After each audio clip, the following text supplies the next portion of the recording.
कसे आहात? मस्त मजेत ना? चला तर आज असा पनीर मसाला बनवायचा आहे. मस्त आणि झटपट होतो बरं का. सेम हॉटेलमधली भाजी होते. आपण हॉटेलमध्ये गेल्यावर तरी 2च माणसं खाऊ शकतो, पण घरी केल्यावर 4 ते 5 माणसं सहज खातो आणि खूप झटपट होते. घरच्या साहित्यात होते. काही खूप असं सामान आपल्याला लागतही नाही. पनीरचे असे मोठे काप करून घ्यायचे आहेत आपल्याला इथे. छोटे करायचे नाही, ते तुटले जातात. थोडे मोठेच ठेवायचे. बारीक गॅसवरच थोडंसं तेल घालायचं. त्या दोन्ही साईडने आपल्याला असे ना फ्राय करून घ्यायचे आहेत. तळायचे नाही, फ्रायच करायचे आहेत. फ्राय केल्याच्यानंतर आपल्याला ते पाण्यामध्ये बिलकुल घालायचे नाही. सगळी चव निघून जाते पनीरची. त्याच्यामुळं ते आपल्याला पाण्यात घालायचे नाही आणि बारीकच गॅसवर करायचे. पनीर ताजं असलं की लगेच ते फ्राय होतात आणि शिळं पनीर असेल तर त्याचे तुकडे पडतात. त्याच्यामुळं पनीर सहसा ताजंच घ्यायचं, शिळं पनीर घ्यायचं नाही आहे. आणि त्याच पॅनमध्ये आपल्याला ना 2 मीडियम आकाराचे कांदे घालायचे आहेत.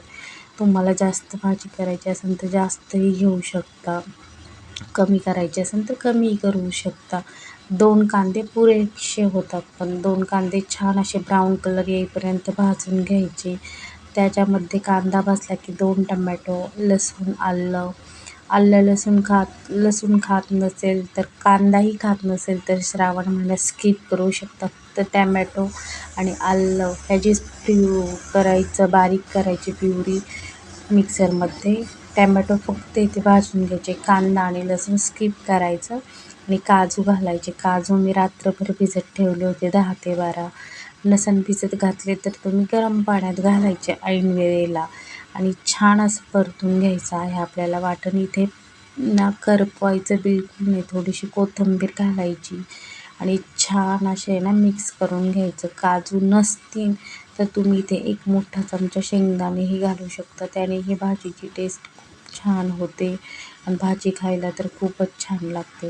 वाटण थंड झाल्यानंतर बारीक करून घ्यायचं मिक्सरला. पॅनमध्ये तेल घालायचं. तेलाचं प्रमाण थोडंसं जास्त ठेवायचं. तुम्ही नसताना खात तर कमी केलं तरी काहीच हरकत नाही. वाटण घातलं ना, इथे गॅस बारीकच ठेवायचा, मोठा गॅस बिलकुल ठेवायचा नाही, कारण त्याच्यात काजू असल्यामुळे सगळं खाली लागतं. हे वाटण करपतंही आणि सगळ्या भाजीला करपल्याचा वास येतो. त्याच्यामुळे ना आपल्याला इथे गॅस बारीकच ठेवायचा, मोठा गॅस बिलकुल ठेवायचा नाही. वाटण छान असं बारीक गॅसवर आपल्याला परतून घ्यायचं आहे तेल सुटेपर्यंत. मसाल्यांमध्ये किचन किंग मसाला, काश्मीरी लाल मिरची पावडर आणि हळद, बाकी सगळे मसाले असतातच किचन किंगमध्ये, म्हणून एक्स्ट्रा मसाले घालायची गरज पडत नाही. कस्तुरी मेथी इथे छान अशी घातलेली आहे मी, कारण हॉटेलच्या भाजीमध्ये कस्तुरी मेथी, किचन किंग मसाला असतातच. त्याच्यामुळे भाजी खूप छान होते. ते स्किप करायचं नाही. छान सगळं मिक्स करून घ्यायचं आहे इथे आपल्याला. जोपर्यंत आपल्या ह्या वाटणाला रंग येत नाही, तेल सुटत नाही, तोपर्यंत छान मिक्स करायचं आहे आपल्याला. इथे गॅस बारीकच ठेवायचा. मीठ चवीप्रमाणे घालायचं. कमी असेल तर घाला, जास्त घालू नका आणि बारीकच गॅसवर ठेवायचं. वाटण तुम्हाला वाटलं इथे खाली लागते तर थोडंसंच पाणी घालायचं आहे इथे आपल्याला आणि परत एकदा मिक्स करून घ्यायचं आहे. पण गॅस मोठा करायचा नाही. काजू असले की त्याच्यामुळे पॅन लगेच खाली ना करपलं जातं, मग भाजी खायलाही छान लागत नाही. मी आणखीन थोडंसं पाणी घातलेलं आहे. गॅस बारीकच ठेवलेला आहे. छान सगळं मिक्स करून घ्यायचं. थोडा गॅस मोठा केला की लगेचच मिश्रण जे आहे ते पॅनला लागतं आणि सगळं मिक्स करून घ्यायचं. छान असं तेल सुटलेलं आहे आपल्या वाटणाला. इथे पनीरचे केलेले काप जे आहेत तेही सगळे घालून घ्यायचे आहेत. गॅस बारीकच ठेवायचा, मोठा ठेवायचा नाही आहे. बघू शकता तुम्ही इथे पनीरचे कुठेही आपल्याला असे ना तुकडे वगैरे काही झालेले नाही आणि पनीर जसं मऊ आहे तसंच मऊ राहिलेलं आहे. मी पाण्यात वगैरे काहीही घातलेलं नाही. तुमच्या आवडीप्रमाणे इथे पाणी घालू शकता तुम्ही, कमी जास्त. केवढी ग्रेव्ही हवी आहे तशाप्रमाणे तुम्ही इथे पाणी घालू शकता.